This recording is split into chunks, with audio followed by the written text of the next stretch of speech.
பொதுக்கால 26ஆம் வார வியாழக்கிழமை. முதல் வாசகம். என் மீட்பர் வாழுகின்றார், இறுதியில் மண்மேல் எழுவார். யோபு நூலிலிருந்து வாசகம். அதிகாரம் 19, இறை வார்த்தைகள் 21 27 முடிய. யோபு கூறியது: என்மேல் இரங்குங்கள், என் நண்பர்கால் என்மேல் இரக்கம் கொள்ளுங்கள். ஏனெனில் கடவுளின் கை என்னை தண்டித்தது. இறைவனைப் போல் நீங்களும் என்னை விரட்டுவது ஏன்? என் சதையை நீங்கள் குதறியது போதாதா? ஓ, என் வார்த்தைகள் இப்பொழுது வரையறுக்கப்படலாகாதா? ஓ, அவை ஏட்டுச் சுருளில் எழுதப்படலாகாதா?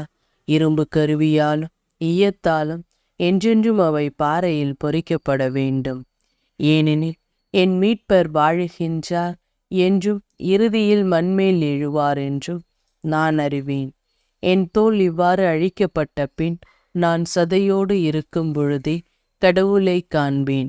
நானோ அவர் என் பக்கத்தில் நிற்க காண்பேன். என் கண்களோ காணும், வேறு கண்கள் அல்ல. என் நெஞ்சம் அதற்காக ஏங்குகின்றது. இது ஆண்டவரின் அருள்வாக்கு. இறைவா உமக்கு நன்றி. நற்செய்தி வாசகம். நீங்கள் வாழ்த்தி கூறிய அமைதி அவரிடம் தங்கும். லூக்கா எழுதிய தூய நற்செய்தியிலிருந்து வாசகம். அதிகாரம் 10, இறை வார்த்தைகள் 1-12 முடிய. அக்காலத்தில் இயேசு வேறு 72 பேரை நியமித்து அவர்களை தாம் போக இருந்த எல்லா ஊர்களுக்கும் இடங்களுக்கும் தமக்கு முன்னே இருவராக அனுப்பினார்.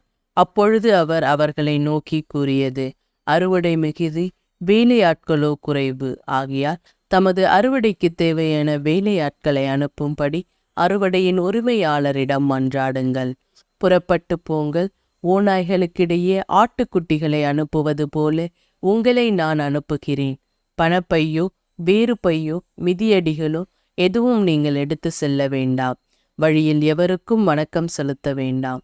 நீங்கள் எந்த வீட்டுக்குள் சென்றாலும் இந்த வீட்டுக்கு அமைதி உண்டாகுக என முதலில் கூறுங்கள்.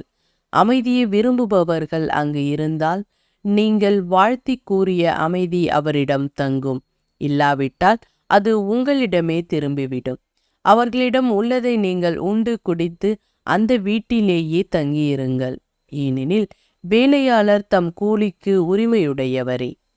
வீடு வீடாய் செல்ல வேண்டாம். நீங்கள் செல்லும் ஊரில் உங்களை ஏற்றுக்கொண்டால் உங்களுக்கு பரிமாறுவதை உண்ணுங்கள்.